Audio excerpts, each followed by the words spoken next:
Ayon po, mga kabida, meron pong pasabog po itong si dating Pangulong Rodrigo Roa Duterte, no? Dito ho sa balak ho daw ni Pangulong Ferdinand Bongbong Marcos na magdeklara daw ng martial law, no? At ito po ay tuloy-tuloy na po raw ito, mga kabida. At hindi na ho daw bababa sa kanyang pwesto bilang Pangulo po ng Pilipinas. Ito pong si PBBM, no? Yan yung pag-uusapan po natin dito ho sa aking channel at sa aking vlog for today. At bago yan, isang magandang umaga sa lahat at welcome po sa aking channel. Kagabi po, meron pong indignation rally, ito pong hakbang ng Maisog, Cebu, At doon ho ginawa yan, mga kabida, sa Mandaue City, kung saan napakaraming dumalo na mga Cebuanos, no? Isa pong indikasyon daw ito na mahal pa rin daw ng mga Cebuanos, ito pong si Digong, At doon ho sa kanya hong speech kahapon o kagabi, mga kabida, isiniwalat po ng dating Pangulo, ito hong balak po daw ng kasalukuyang administrasyon sa pamamagitan po raw ni Pangulong Ferdinand Bongbong Marcos na magdeklara ho daw ng martial law at aakto po ito bilang diktador po daw, mga kabida, Hindi na ho daw bababa ito sa pwesto at gagayahin daw niya yung kanya pong ama na nagdeklara din ng martial law at naging diktador po, mga kabida. Pakinggan po natin itong si dating Pangulong Rodrigo Roa Duterte at magre-react po tayo. Narito po. Si Mr. Marcos is veering towards a dictatorship. Mupusta ko sa inyo, dili na manaog pagkahuman sa iyang termino. Pareha na sa iyang tatay, magkagobot na punta. Because ang iyang buhaton, mag-declare na po martial law, pareho sa iyang papa. Pag martial law, why election, siya na po yung ilit. Iyang gamiton tong gibuhat sa iyang tatay. Hindi na po siya gid kakanaog. Maglisod na siya. Pero munang kamo makatilaw yun mo o gobot. Timanin ninyo na pareha sa martial law ni Adto. Pero kamo mga sundalo o polis, paminaw mo.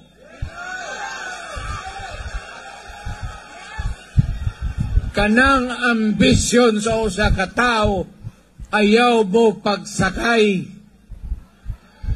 Kaya madugay, madali, matapos mangyod na. Unya, illegal man na. Pamili mo. At tumungat to sa sayop. Duwar man na.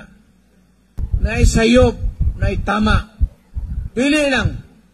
Sundalo, polis. Aray ka sa sayop. Mag-enkwentro kayo kita.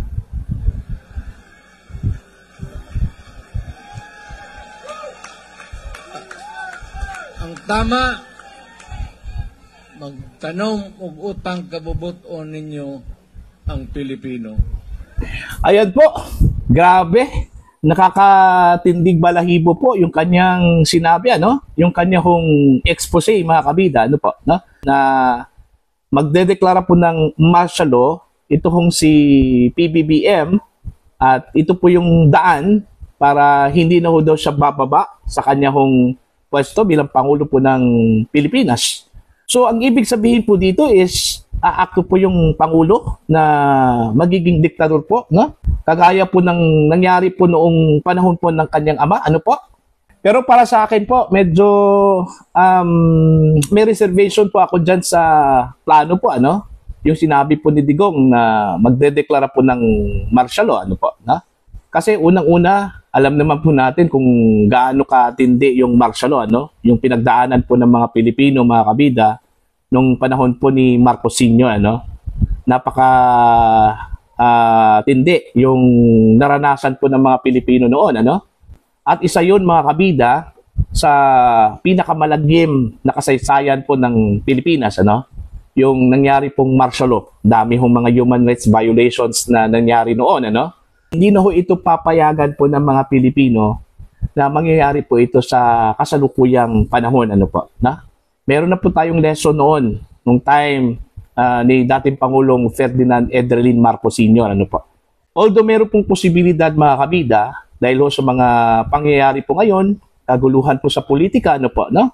Minsan, nakakaisip pa tayo na baka ho ito yung magiging dahilan po, no, ng pamahalaan para ho magdeklara po ng martial law dahil ho dito sa kaliwat kanang mga pambabatikos at baka i-charge po ito na isang uri po ng panggugulo, ano, para lang po magkaroon po ng destabilization at disorder yung ating gobyerno at ang Pilipinas, ano po, na?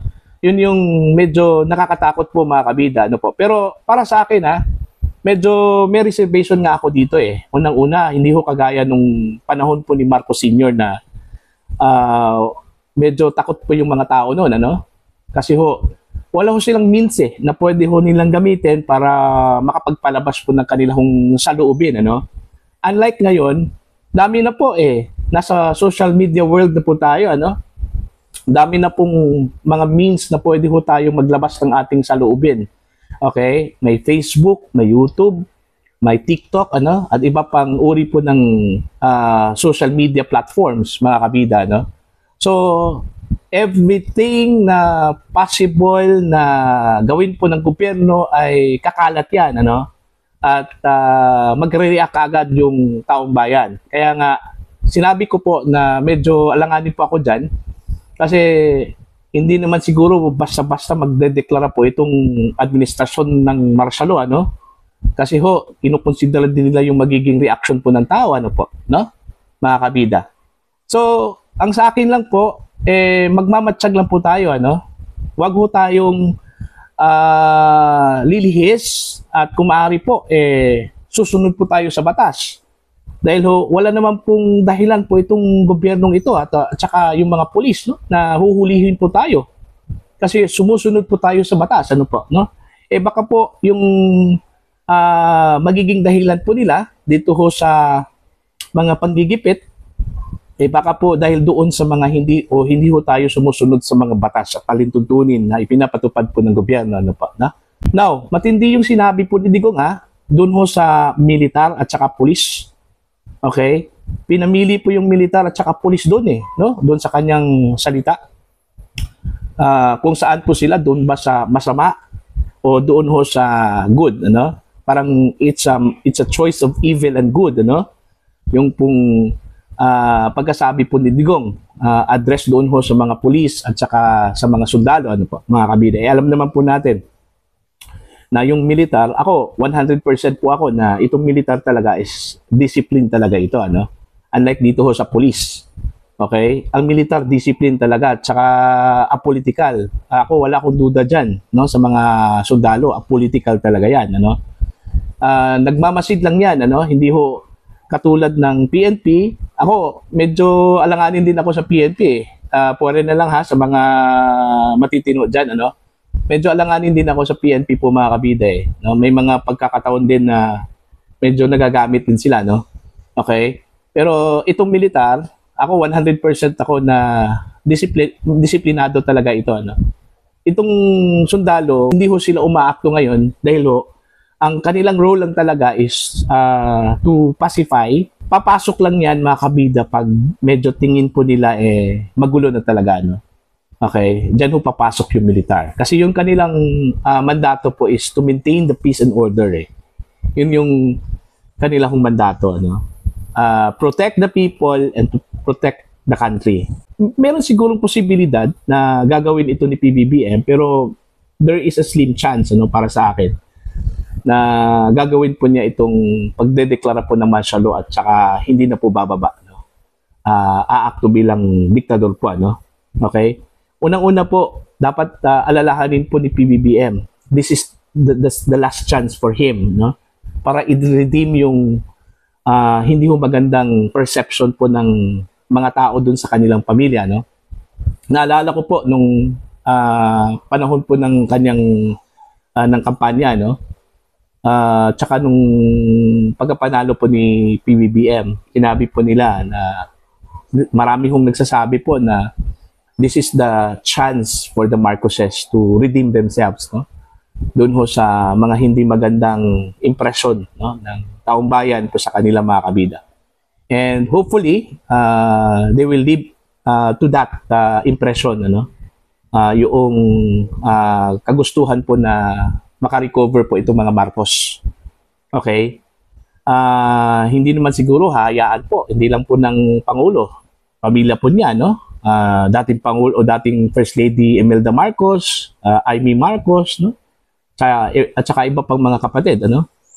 Kapamilya na hahayaan na lang po nila na yung pangalan po nila ay malilibing, ano? Dahil ho sa hindi ho magandang impresyon, okay? Dahil ho sa mga possible na gagawin po ng Pangulong Marcos. Kasi ho, dami hong mga unforgettable moments, lalong-lalo na po doon ho sa mga nakaabot ng panahon na yon. Okay? Marami hong mga namatay, maraming mga violations po ng karapatan pantao, ano? Dami hong mga nawawala. 'Di ba? Noong panahon na yon. So in short, nagkaroon po ng pang-aabuso yung sundalo, yung mga pulis noong mga panahon na yon, ano po, mga kabida. So ayaw na po nating palikan yun.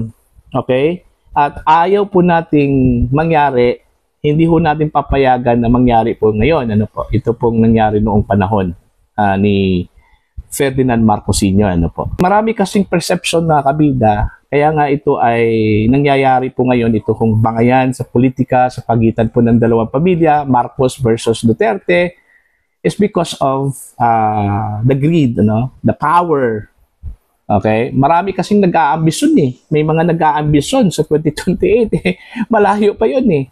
Sana po, ang sa akin lang po eh, kung may mga ambisyon man, okay, mas maganda siguro kung lalabanan natin yan fairly and squarely, ano po, no? Hayaan natin yung tao magdesisyon. Okay? Huwag natin huwag ho tayo manglamang doon sa kabila o sa kalaban po natin. May gagawin po tayo sa kalaban natin, gigipitin natin yung kalaban natin, ano po, no? Para lang po to become crippled, no? Okay, yung kalaban po natin wala na pong magagawa, no? Para sa panahon na kung tatakbo man ito, wala na pong magagawa, ano po, no? Kagaya nung sinabi po ni Ted Filon, ano, doon sa kanyang program, mga kabida, sabi po niya na siguraduhin lang talaga ng mga tumutugis po ngayon kay VP Sara na malulumpo po nila si VP Sara, ano po, no? Sakali pong makaka-survive po yan, ano, hindi po nila tuluyang malulumpo yan si VP Sara, baka po babangon yan, ano, at yun yung matindi, yung revenge. Okay? Yung sabi po ni Ted Filon, okay, yung ganti, yun yung matindi doon, no? Doon sa mga umuusig at sa mga tumutuligsa at saka tumutugis po ngayon, no? Sa Vice Presidente at saka sa kanyang pamilya. Okay? Anyway, sabi po ni Digong, hindi naman talaga forever yung leadership, no? Yung pagiging Pangulo po ng Pilipinas at saka iba pang mga posisyon. May hantungan talaga yan, ano? Kaya nung sinabi po niya doon sa mga pulis at saka sa mga sundalo, mamili po kayo. Sabi po niya, mamili po kayo, no? Doon kayo sa tama o doon sa mali, no? Yun man talaga yung role ng police tsaka ng PNP. They have to uphold and to embrace the good thing, di ba? Kung what is the right thing to do. Yun man talaga yun, no? At sana, naturingang professional po itong dalawa, itong police at saka yung militar, they should stand by with what they ought to do, ano? Yung kanilang mandato, no? Bilang tagapagdepensa, tagapagligtas, at tagapagprotekta po ng mga kabida ng mga Pilipino at ng bansang Pilipinas. So yan lang po yung panalangin po natin, mga kabida, na sana hindi ho magkakatotoo yung sinabi po ni Digong, ano? Magdedeklara po ng martial law po itong si PBBM at hindi na ito bababa sa kanyang pwesto, no? Mag-aakto na po itong bilang diktador po na presidente ng Pilipinas, ano po na, mga kabida. So ano po sa inyo? Sa tingin po ninyo mga kabida, yung inyong opinion, ano? Patungkol ho dito sa isiniwalat po ni Pangulong Rodrigo Roa Duterte po mga kabida. You can comment down at sa mga hindi pa po subscriber sa aking channel, please subscribe. Just click the subscribe button, click the notification bell, click all para updated po kayo sa aking mga uploads. Maraming salamat po sa inyong lahat at God bless po mga kabida.